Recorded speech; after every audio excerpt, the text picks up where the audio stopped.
You want any cheese on yours? I think it's quite cheesy enough myself. Right, let's go. I'm going to try the pasta on its own first. So lovely. Can you taste the garlic? I can taste everything. I love that pesto, that was delicious. See, you will not find this in any restaurants. And lovely and creamy with no cream. If you'd like to see how we made it, come in the kitchen with us. Ciao and welcome. This is one of those beautiful dishes which comes together very simply using just a few ingredients. The cherry tomatoes will roast in the oven, releasing a lovely sweetness. Also, the basil will retain its vibrant color and freshness. I'll be making pesto, and at the end I will be combining everything with some mozzarella. At the moment I am having some cherry tomatoes. These are on the vine. You can also use plum tomatoes, and if you do not have access to fresh tomatoes, you can of course use tin tomatoes if you like. But if you were to use tin tomatoes, see if you can find the cherry ones. They're a little bit sweeter and best suited for this recipe. And they don't roll off the chopping board. In a tin. So I chopped everything in half and I'll place them inside a jug. Much easier to use a jug, by the way, you'll see why in a moment. This is oregano, a good pinch, about a level teaspoon. Salt and pepper to taste. A little bit more pepper than salt. Olive oil. I'm going to apply a little, not an awful lot, as this is there just to help cook when they go in the oven. And the use of a glass jug obviously is very handy because I can go in with my little spatula and mix everything together. I got an oven tray over here ready, and I can just put them all inside, and I'll keep this because I will need it later and I don't need to do more washing up. And they will go in the oven for approximately 25 minutes at a temperature of 180 degrees. In the meantime, I'll prepare the pesto. The first thing I'm going to do is to roast some almonds. I've got 25 grams over here. I'll place them inside a frying pan, nothing at all, just on their own. And I'll start them on high. Temperature at the moment is on maximum. And I'll wait until they start browning up. You can replace almonds with pine nuts, and most probably pine nuts is more suitable for this recipe. But I like almonds because they remind me of Sicily, and actually they are anchored in Sicilian traditions, and so they are my preference anyway. They are, when you toast them, I think you can taste them more. But also I didn't find making this recipe more expensive than necessary, and using pine nuts would have meant that I needed to go and visit the bank manager because they're so expensive, and I didn't want to really do that.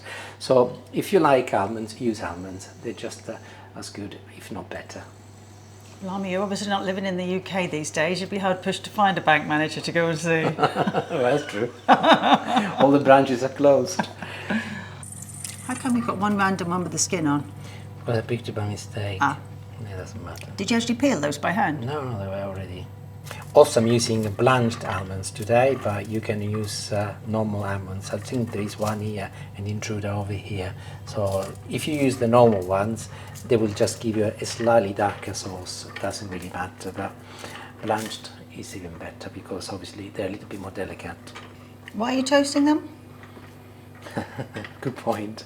Because by roasting them, they release a smoky flavour, which is very traditional with this dish. They smell good, don't they, considering they're just little almonds? They Remind me of the chap on the side of the road who sells toasted almonds in Sicily. Toasted almonds or toasted chestnuts? Well, sort of nuts. He does various nuts, doesn't he? Yeah. In Sicily it's very common actually to buy toasted chestnuts on the side of the road. And my granddad used to have almond trees, and he would pick them up and then let them dry, obviously, and he would just toast them and eat them toasted because they do actually release a lovely toasted flavour. You should try if you've never tried to toast almonds. They're really nice. And look, here they are. I've actually kept them at a fairly high temperature for about a couple of minutes whilst I've been talking to you, and they're done. Enough for them to just get that toasted look about them. So these are done. The smell is really good. And here is my jug from earlier, so don't need to wash it. Even better if you don't wash it. So the almonds go inside. You can see that they're making a little noise because they're really hot. This is a medium-sized clove of garlic that can go in. Choice of cheese entirely up to you, but make sure it's Italian. You can go for Parmigiano Reggiano or Grana Padano or Pecorino. Most probably Grana or Parmigiano, but if you have got Pecorino, use Pecorino. It's a little bit sharper and it could take over. This is Grana Padano, by the way. It's a little bit cheaper, and that is what we tend to buy in our house because it's not that dissimilar to Parmigiano. So if you want to save some money, you can use Grana. There you go. Basil next. This is obviously a very key ingredient for any pesto. I'm going to be quite generous. I've got a beautiful little plant here which Julie has resuscitated back from the supermarket. I'll just go and wash it, and I'm moving all of the leaves inside, even a little bit of the trunk. It doesn't really matter. There you go. Trunk or stem? Well, trunk, stem. I'm sure that you all know what I mean.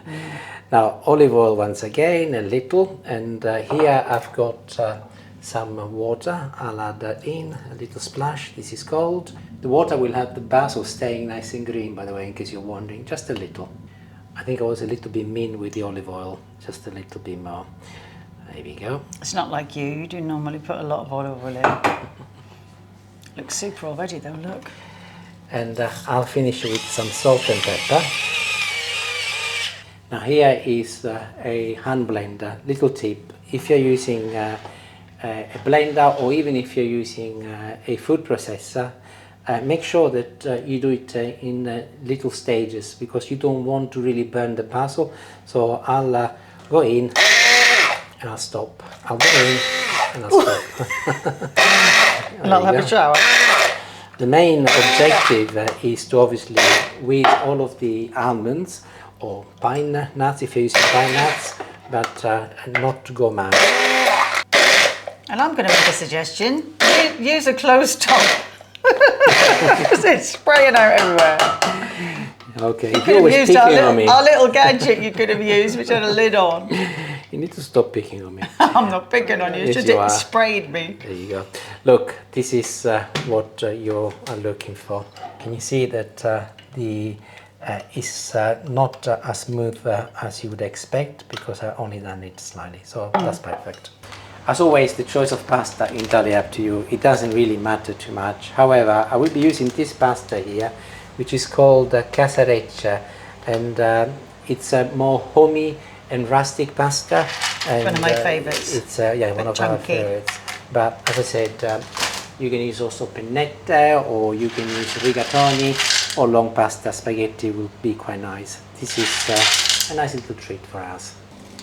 This is Julie's improvised lid to ensure that the water boils quicker, and it is boiling. I've added a little salt, not a lot, as I already put salt in all of the other ingredients, and the salt police is behind the camera. So pasta goes in, and I will cook this until it's al dente, not all the way, but personal choices.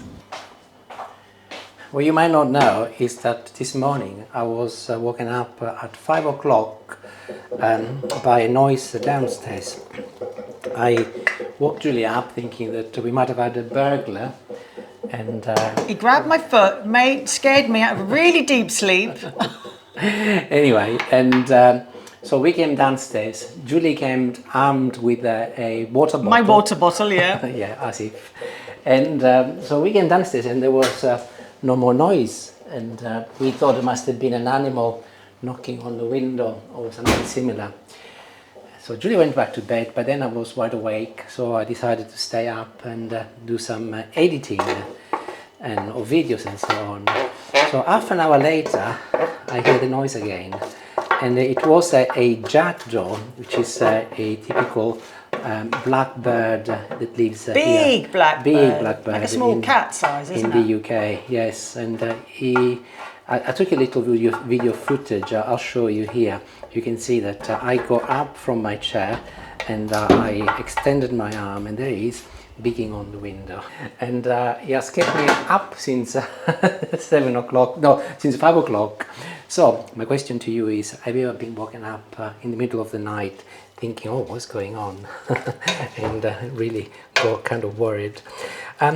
This is option number 1, by the way. You can just eat this as it is. If you were to add a little fresh basil, for example, and olive oil, and you can eat it immediately. If you are vegan, do not put any cheese, but if you want to put some Parmesan cheese, perfect recipe. But that's not what I'm cooking today. Also, another option, by the way, is to use this pesto that I've just made and mix it with the pasta, and I give you a lovely pesto pasta. But that's not what I'm cooking today. Here is a bowl of fresh mozzarella. I'll use some of the water also. This is mozzarella di bufalo, which is buffalo mozzarella. I've gone for this today because it's a little bit tastier, and as I said, it's a little treat for us. But normally I would just use normal fresh mozzarella. This is slightly more expensive, but I think in dishes like this it is worth it. But well, again, there's no meat, is there? So it's not. There's no meat. Nothing else costs that much, really. Indeed. So in it goes. And again, by the time I add the mozzarella and I mix it, another version of what you can eat. But the best is still to come for this recipe, and you will have guessed it. Here is my pesto, and I'll make sure that I scrape every little bit, and in it goes. Perfect.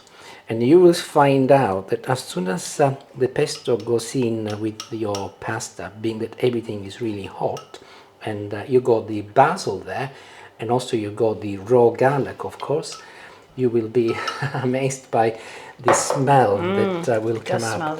You can smell it already. Yeah. It's absolutely unbelievable. And by the way, can I vouch for the pesto on its own? It was delicious. It was delicious, yes.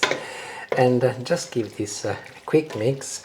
Now I've got here a little bit of my cooking water, which I have reserved, and I'm going to just add a little, not a lot, as it will turn everything into a little cream, and this is ready to be served. And there we go, look, wonderful. Yeah.